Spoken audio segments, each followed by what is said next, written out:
మీ పొలంలో పనిచేసే వాడి మీద మీరు చూపించే దాన్ని ఏమంటారు, మేకపోతు గాంభీర్యం మీ బతుకును నాశనం చేస్తుంది.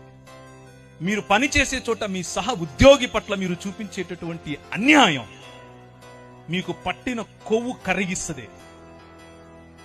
మీ సహ దైవ దాసుల పట్ల మీకు లేని గౌరవం, మీ సంఘంలో మీరు దేవుడు మిమ్మల్ని నాయకులుగా చేశాడు కనుక, పాస్టర్లుగా చేశాడు, ఏమనుకోకుండా నెక్స్ట్ టైం పిలవకపోయినా పనులా చెప్పేదే.